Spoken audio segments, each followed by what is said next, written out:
Together, growing in faith, changing communities. Madinyiswe uJesu Kristo.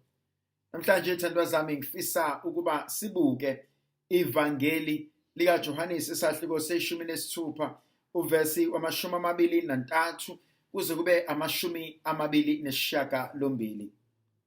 Kulo nkathi uJesu wathi kubafundi bakhe, ngiyaqinisa ngempela ngithi kini, uma nicela into kuBaba ngegama lami uyakunika yona.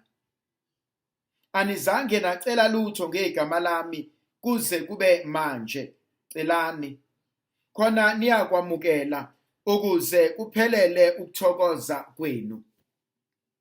Lokhu ngikukhulumile kini ngezilinganiso. Siyeza isikhathi lapho ngingasaki ukukhuluma kini ngezilinganiso, kodwa ngiyakunikwenza kube sobala nguBaba. Ngalolo suku niyakucela ngegama lami, angisho kini ukuthi ngiyanikhulumela noBaba. Lokhu yena uBaba uyanithanda, ngoba nithande mina nakholwa ukuthi ngiphume kuNkulunkulu. Ngaphuma kuBaba ngeza emhlabeni, sengiyawushiya futhi umhlaba sengibuyela kuBaba. Uthi uJesu, celani noma yini kuBaba ngegama lami yena uyakunikeza. Angisho ukuthi ngizonikhulumela kuBaba, kodwa ngifuna nazi ukuthi uBaba uyanithanda. Kunomzekeliso ohlezi usenhlizweni yami. Lo mzekeliso uthi kwakunomfana owahamba, wathi mehamba epaki lomfana ahlangane nobaba omdala. Membona lo baba uyakhala. Umfana athinteke ukuthi awu kwenze njani insizwe endala ekhalayo. Asondele lo mfanyana mncane lo mfana, mhlawumbe uneminyaka ewu10 or 11. Uyambona lo baba omdala osekhulile. Uyazazi ingane ziyakwazi ukusondela kumuntu omdala, zimkhulumise, zimbuze nembuzo ebalulekile thina abantu abadala ebesosaba ukuyibuza. Lo mntwana besondela kulo baba ambuza ukuthi, awumkhulu kwenze njani, ukhalelani? Ebesiyayilandisa indaba umkhulu athi, mntanami nginengane yami egulayo, anginawo amandla okuba ngisize, kodwa bengitsheliwe ukuthi uyedwa umuntu engathi mangikhala kuyena akwazi ukungisiza. Abuza umntwana, pho awuyingani kulowo muntu? Ebesethi ubaba omdala athi, sengizame ngendlela eyisimanga, uma njalo ngike ngafika ngakhona bayangixosha, bathi ayikho appointment engiyenzile, bathi angivumelekile ukusondela ngala. Bese iyathuka lengane ithi, kanti ubani lona ekumele uhambe ukusiza okudinga uzube neappointment? Ebesethi ubaba, umongameli wezwe, the president. Ebesethi umfana, awu inkinga leyo, hawu woza baba asambe. Nangempela umfana ambambe ngengalo, ubaba akazi umkhulu kiwaphi. Bahambe bagijime naye, abona umkhulu besondela ngala kuhlela khona umongameli. Athi umkhulu enqondweni yakhe, mhlawumbe lo mntwana akakholwa, uyitshethi nginamanga. Mabelokhu besondelile, ebesema umkhulu athi, mntanami, athi wabona lawo amaphoyisa agcwele lapha, athi ngeke kudlule, athi ngeke bazivumele. Umntwana ambuke nje umkhulu, amamatheka athi mkhulu asambe, ambambe ngengalo amdonse. Umkhulu abona ukuthi kudlalwa ngaye la, kodwa ukuze engafuni ukuphatha kabuhlungu umfana, amvumele nje umfana. Hawu bahambe basondele. Mabesondela athuke lo mkhulu lo baba, ebona bengamisi mehamba nalomfana, azangene nasendlini futhi kunamaphoyisa amaningi, kodwa awamenzi lutho. Azathi lo baba, mhlawumbe lo mfana unesalamuzi mhlambe lo mfana yini lenenza ngayo.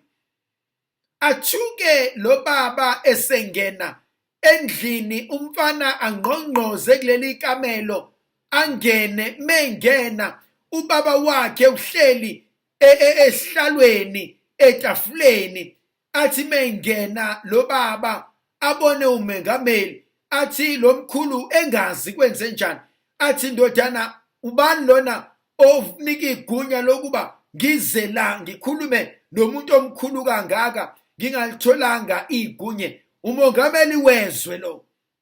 Athi umfana ngokumamatheka ubaba wami lo, kuwena ungumongameli kumina ungubaba ongizalayo. Hayi julile ke leyo. Uthi uJesu namhlanje asike isidingo sokuba nginikhulumele nobaba, ngoba ubaba uyanazi ngoba nina nithande mina. Hey Nkosi uJesu, uNkulunkulu Baba uyakwazi because wena uthanda iNkosi uJesu. uJesu uthi celani noma yini egameni lami, ngoba uzothi angezwe igama lami ebese vula iminyango. Uzothi angabona uthando ongithanda ngalo ebese kwenzela. Uyazi khona omunye umuntu obungamazi kodwa ugcina usumthanda ngoba lo omaziyo osenhlizweni yakho ukhuluma kahle ngalo yamuntu. Khona umamezala ozokuthanda ngoba umntana wakhe umphethe kahle. Khona umzali ozokuthanda ngoba ingane yakhe uyayinakekela.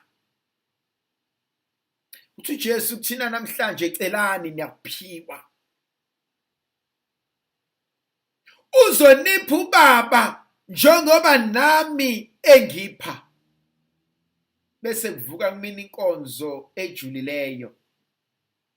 uJesu esentabeni iGetsemane. Athi baba susa lesitsha emehlweni ami.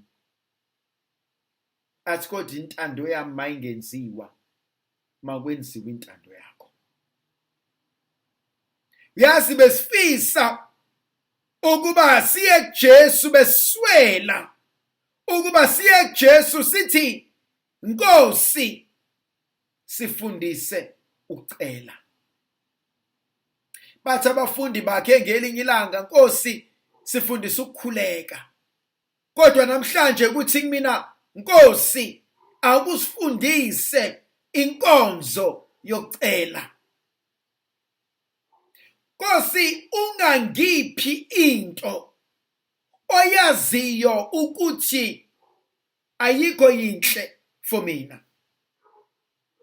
Emehlweni ami ibukeka yinhle.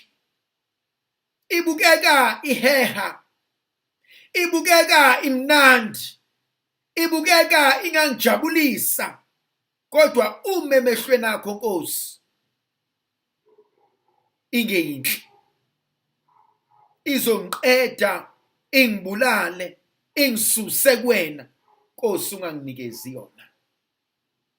Hey thandwa zami, khona izinto eziningi emehlweni ethu ngobuntu bethu zinhle.